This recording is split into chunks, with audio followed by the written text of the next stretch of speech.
Hello everybody, welcome to our sessions on Learning from WASH project implementation.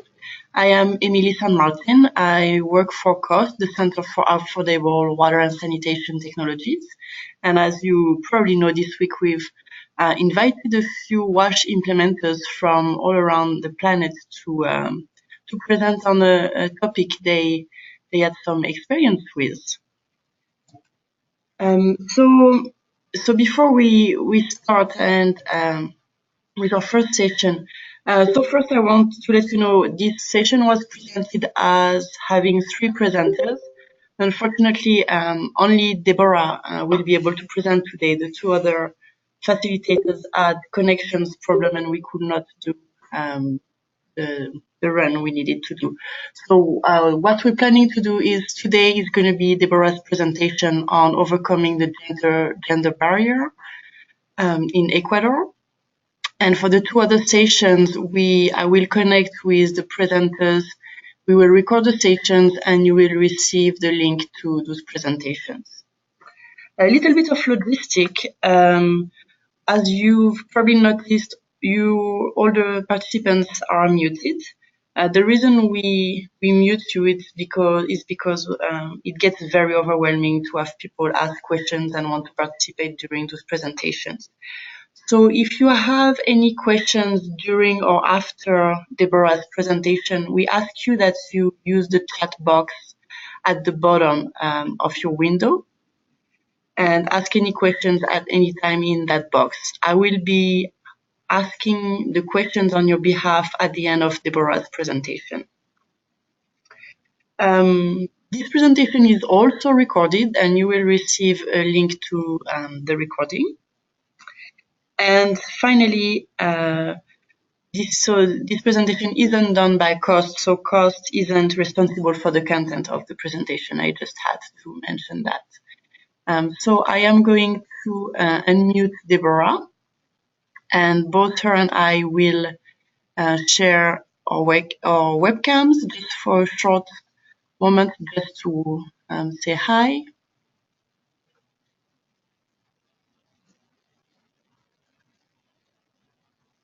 Hello, Deborah, are you here? Yes, I'm here.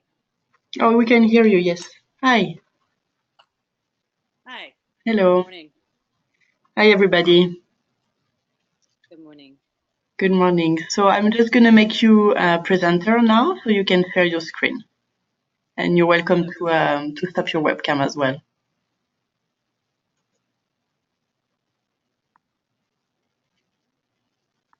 Go. Now you should be able to share your screen.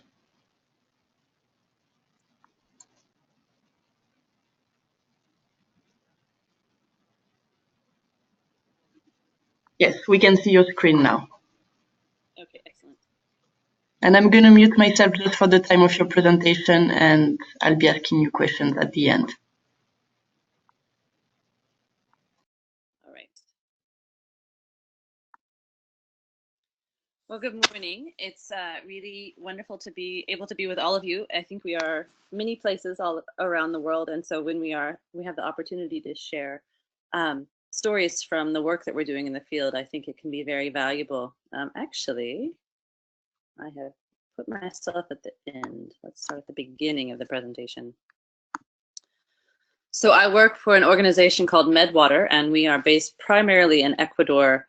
We are working with indigenous communities along the Napo region. If anyone is familiar with Ecuador, we are southeast of the Andes, out of Quito, and so that is where our primary work is. We also do some work in Uganda, and working with women with Katosi Women Development Trust. But I will be speaking primarily about our work in Ecuador this morning. MedWater was founded in 2013 initially as an organization intended to collaborate with medical organizations that do work every 3 or 4 months. They would have trips to go down and work with communities to do medical clinics. what these communities found, or what these medical organizations found, is that they were treating the same diseases over and over again. And for those of us that work in the water and sanitation field, this is not something that's very surprising. When you have a source of disease, even though someone is treated for that disease, they will continue to be reinfected if they have the same source of unsafe water, if they still have no toilets and therefore have no place to secure waste away from other humans. If they have no routine in hand washing, then that can continue to be a source of disease. So our initial founding was intended to collaborate with medical organizations, and we continue to do that. But what we found to be the most effective way of working with communities is to let them be the drivers of programming. So after our initial pilot of 5 communities, it became evident that these communities needed to lead themselves. And so they are actually, we have created an organization, Fundación MedWater, and they are the ones that are driving the program now as an autonomous unit. And then our operations, which we are based out of Louisville, Kentucky in the United States. We support them and collaborate with them. So now the communities have, our community health promoters are now driving the operations with an additional 7 communities. So we're at 12 right now, and we're continuing to expand and very excited about everything that is unfolding. Our relationship with CAWST is that we are very grateful that they have provided excellent educational materials. So our health promoters use those materials when they are doing their trainings. The topic that I wanted to focus on today, overcoming the gender barrier, engaging Indigenous Kichwa women to lead WASH programming in Ecuador, basically stems from the fact that when we're looking at community-driven water and sanitation programming, we recognize that engaging women is a critical part of success in our programming. When we are looking at gender dimensions of WASH programming, we recognize that within all cultures, there are roles that both men and women play that are often very different from one another. And as we are interested in having the best WASH health outcomes that we can, we need to recognize the whole spectrum that each member of the community plays in achieving those things. So we look at this particular presentation today as a case study in terms of how I will present it, and our review of gender mainstreaming. So basically, in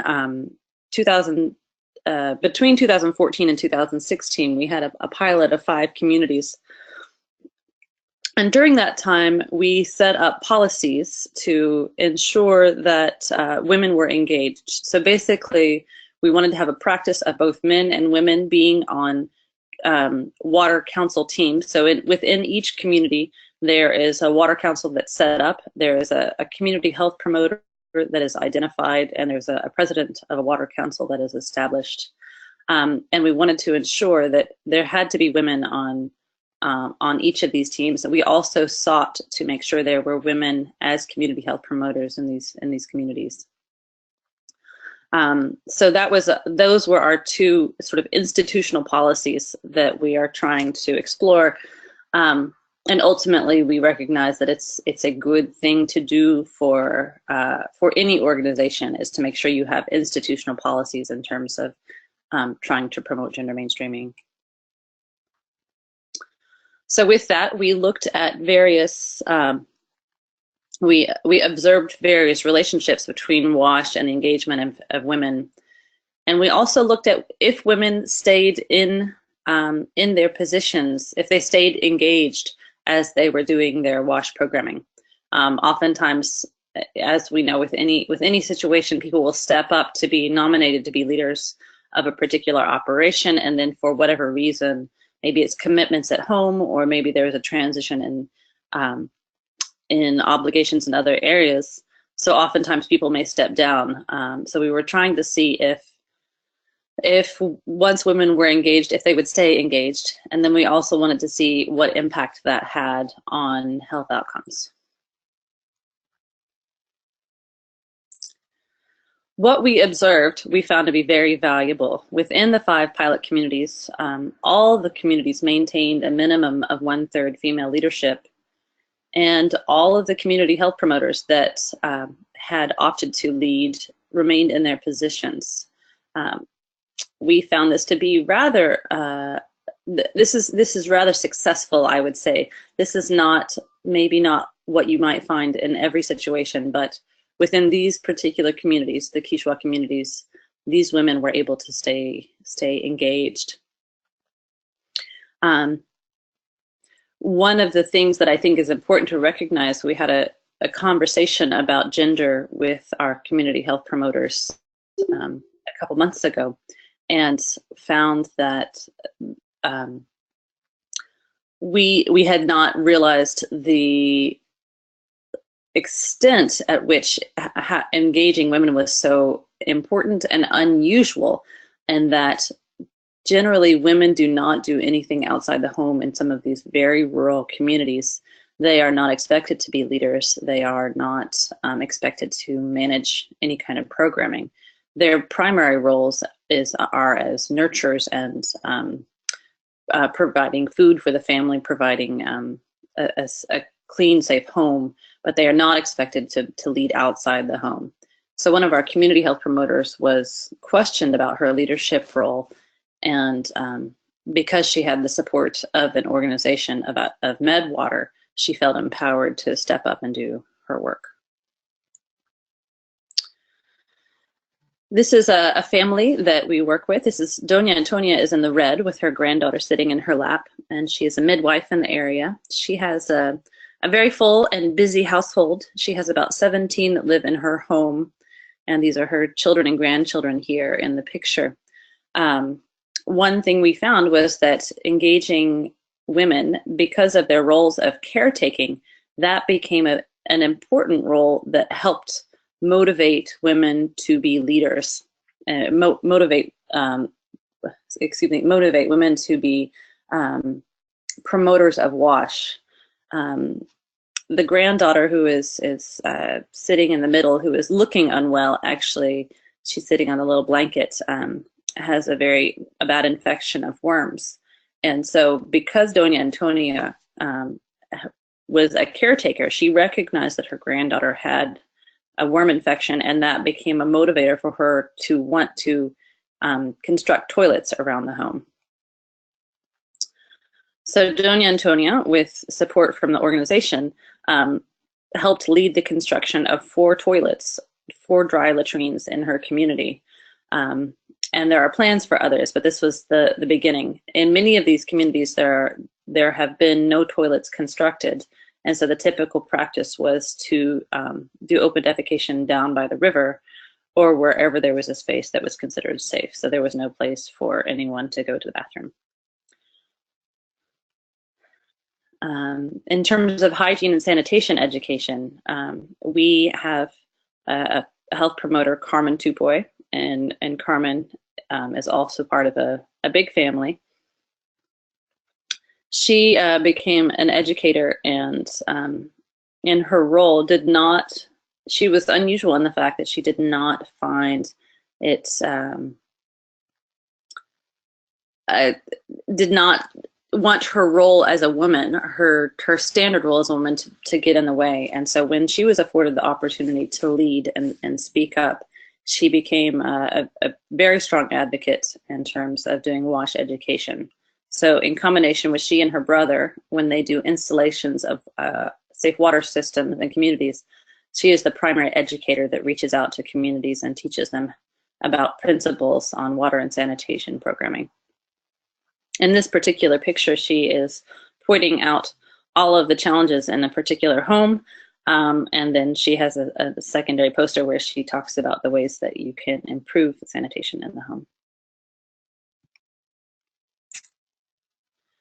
Lucila is another of our community health promoters, and she is a strong advocate for hand washing. This is a picture of a tippy tap hand washing station. You may be familiar with it. It's a simple device that uses a water bottle, and the water bottle is attached to a little foot pedal, so you have a hands-free device for washing, and it uses a minimal amount of water. In places that don't have running water, this is a very easy system that you can set up. And Lucila, our health promoter, was advocate and installed everywhere she was doing trainings. At the point that this particular presentation was created, she had put in 75 additional stations in 4 communities across the area. Hand washing may not be the same, the level of engagement that when men have in the home in these communities is not focused primarily on hygiene. It is more focused on activities such as construction or farming.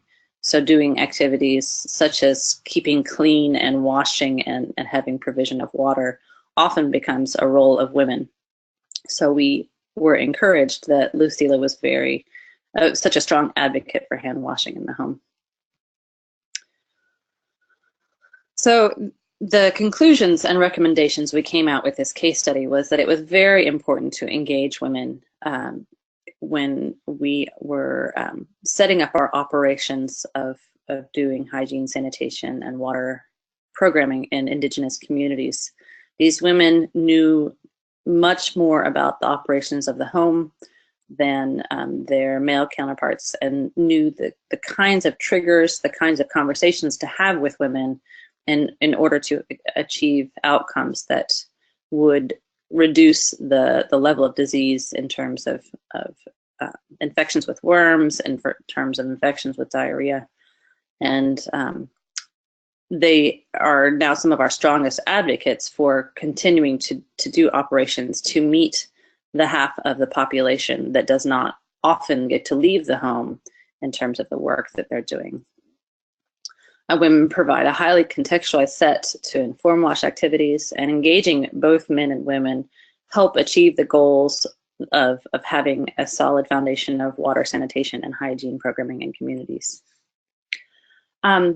Because we were not able to connect with the other 2 presenters, I was informed that I have a little extra time.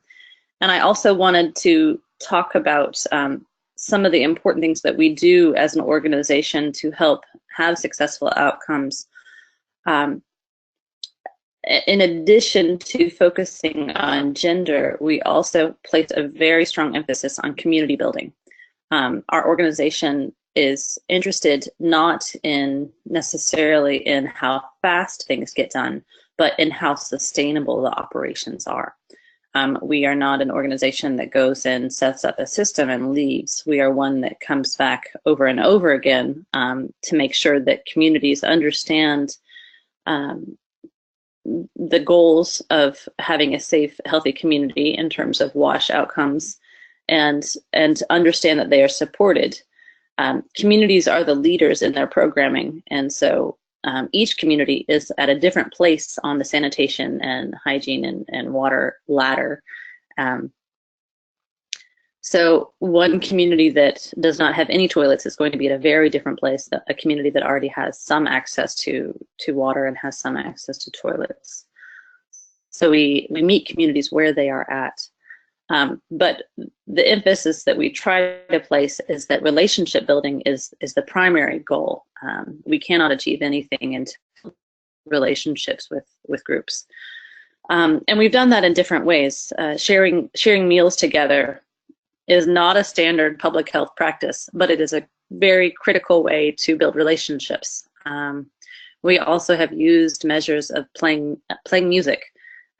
Incidentally, members of our organization are musicians, and so we have we bring instruments, and this is not a standard public health practice, but we raise how important it is that something outside the box, like sharing music, sharing food, has actually created much stronger relationships, and therefore much stronger trust and drive to implement programming.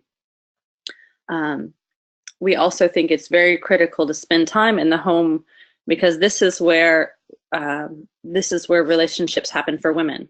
And so one of the practices that we do is we spend time with women in the home and learn about what their challenges are and help them find ways to overcome their WASH challenges, particularly if they have limited resources or they have limited education. We try to make sure that they feel safe and that they feel like they can trust the education that they are receiving, because they may not have been informed previously about where diseases come from or what they can do to manage those diseases. Those are a few of the things that our organization focuses on, and I will say that is what I had prepared. I can continue to have, I'm happy to continue to answer questions and share more about the operations of MedWater. And I think we can go from there. All right, so I think we have a few questions already. Let me see. So the first question is from Elizabeth, and she asks, is there a government requirement to have a water council in each village? She says, I work in the Peruvian Andes, and that is the case here. If not, to what extent does the council work with local governments, and how have you found this communication to work? That's a good question, and that's encouraging to hear that there is a standard set by the government in the Caribbean. In Ecuador, there's not actually a standard. We implement that standard with each community because each community is in charge of their own water and sanitation programming. We give them the tools to achieve their goals, but they have to be they are the ones that are implementing the programming. I would love to learn more about that standard because I think that's something that we would want to advocate for in Ecuador. There was a second part of that question, and I'm not remembering what you had said. Let's see. If not, to what extent does the council work with the local government, and how have you found this communication to work? So there is a responsibility by governments to provide water to their communities. That does not always happen. We found often that the main engagement with the government is that they have provided piped, unprotected spring water. So so they have increased access to water. It is not necessarily safe water. But in terms of responsibilities within the community, there's not an established requirement for the community to have any kind of established council on water. Each community does have a president and a secretary.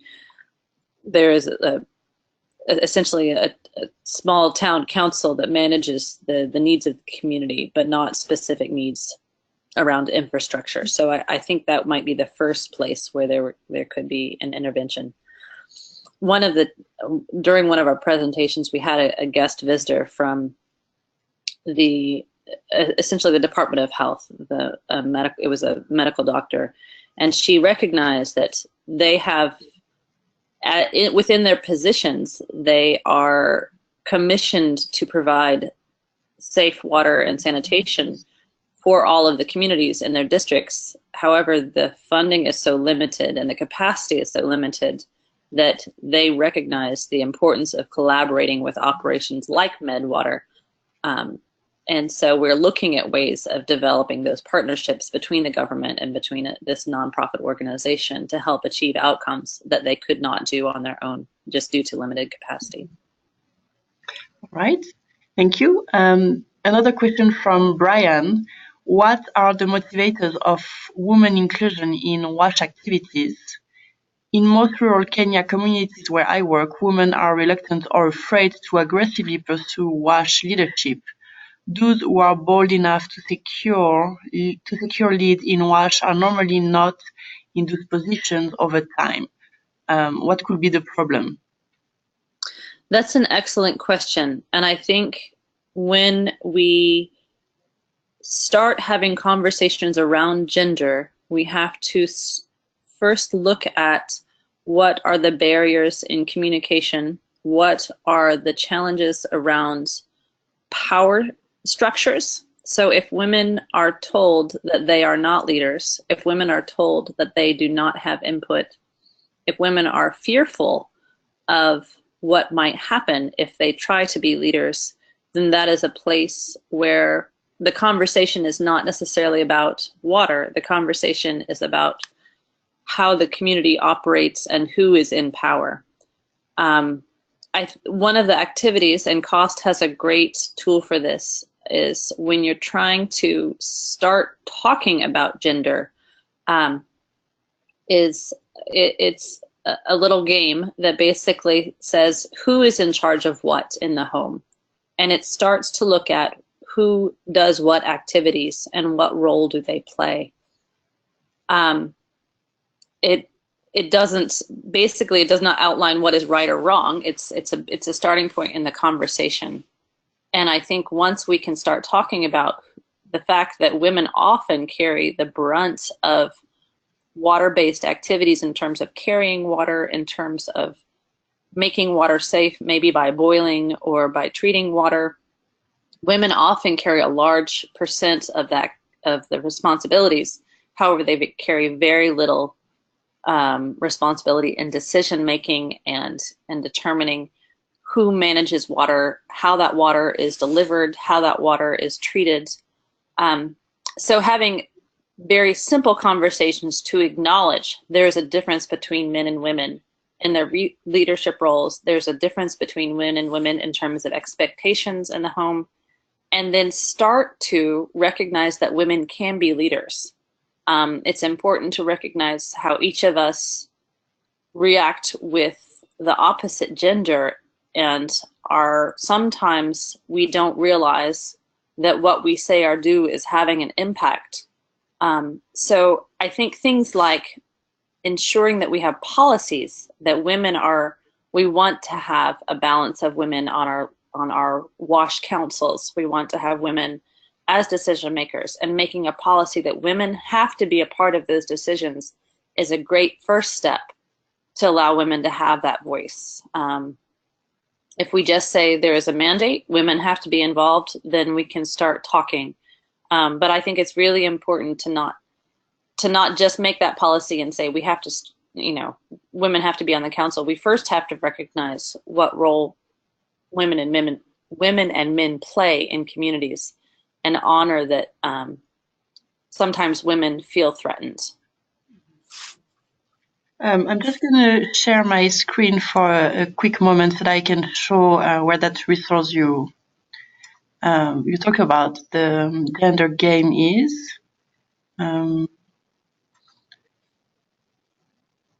Yeah, should be it. Can you see it here? Yes. Okay, so it is under resources.cawst.org, and if you go into that website and just do a search for gender, you should end up finding that activity, which is available for free for different regions and in different languages as well. All right, so next question. This is from Brian again. Which government institution is most supportive when it comes to gender matters in WASH? I think, excuse me, in terms of who we have worked with, there has not been a gender standard established at the government role. We have just made that our own institutional policy as an organization. However, one of our next steps that we hope to do as an organization, is to have a conference of local government leadership. So this is at the town council level, this is at the regional and community level, maybe even at the provincial level, but it's still very small scale in terms of the players and the collaborators with whom we work with right now. Mm-hmm. But I think as much as we can, it is valuable to start having the gender conversation because when we're talking about WASH programming, we're often talking about funding, we're talking about resources, we're talking about health, but we're not talking about gender. So as much as we can start doing a mainstreaming practice of incorporating that into the work that we do, I think that is where we need to start operating. Some countries, and I must say I'm not familiar with Ecuador's top leadership in terms of what they hope to do in terms of engaging women from a top-down perspective. At the local level, there are fewer women than there are men in leadership roles, and so we're hoping to influence that to make sure that women are ending up in leadership roles. Thank you. There was a comment from Elizabeth with her projects in Peru, and she said she would love to be in touch with you. So Elizabeth, if you can just contact Deborah and send her an email about your projects, that would be great. Daniel is asking, have you ever seen increases in gender-based violence as women have assumed leadership roles? Is this something your programming addresses? So we have not,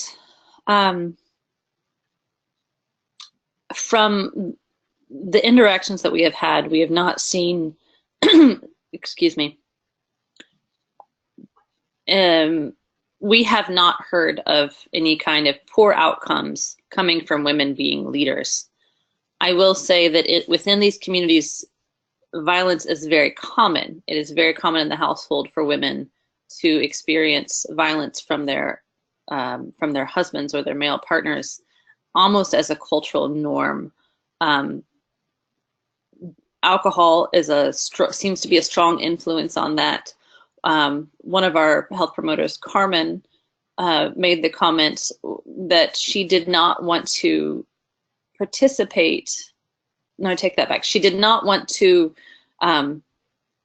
engage in a standard of female activity in terms of there's a local drink made out of yucca, and much of a woman's life may be spent preparing that traditional drink, which is a staple, but that drink also ferments, and it becomes it's standard for alcohol consumption to occur. And so she said, I don't want to participate in, why would I want to prepare this drink when it just makes the men drunk and then they become violent against their wives? So we know that violence is common in these communities.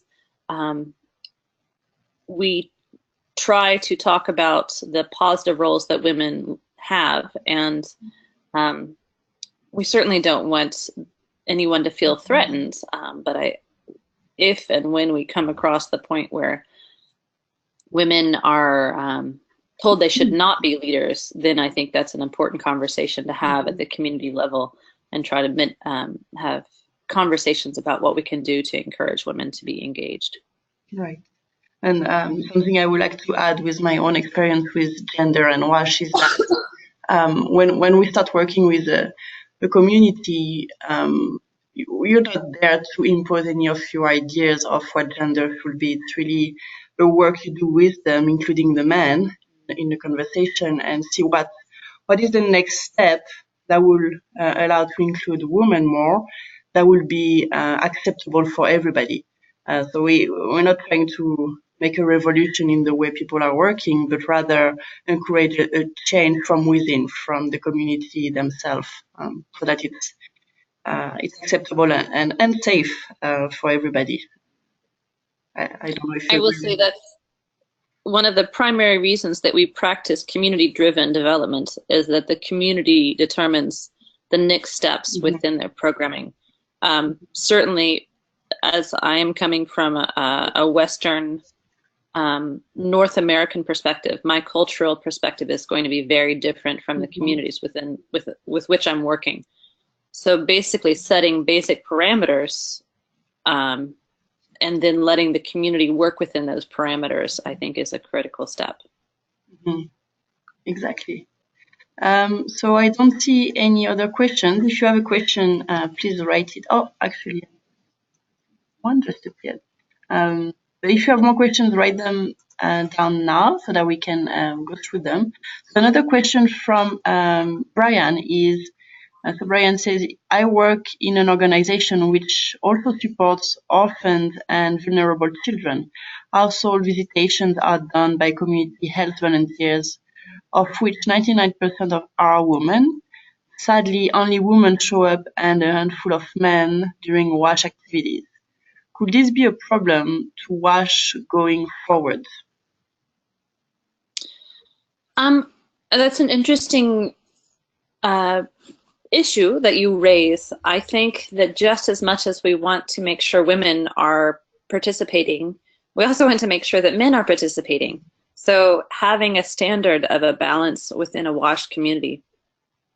A WASH committee can say that we want everyone to show up at the table, and finding ways to engage both men and women can be one of your objectives. And it might be just one male counterpart in the beginning, and he can help determine how to engage others. But it is not unusual for women to be in caretaking roles and men to be in roles that involve more construction or engineering. But we find that as much as we can to have representatives from both parts, it really helps inform and broaden and strengthen the outcomes that we have with WASH. Right. I think that's it for the questions. So we probably going to end the session for today. Thank you very much, Deborah, for your presentation. That was a very interesting topic that's, of course, very important in all of our WASH activities. So I want to thank you for being willing to share your experience with us today. And I want to thank all of you for attending as well. Thank you for having me. Thank you. Goodbye, everybody.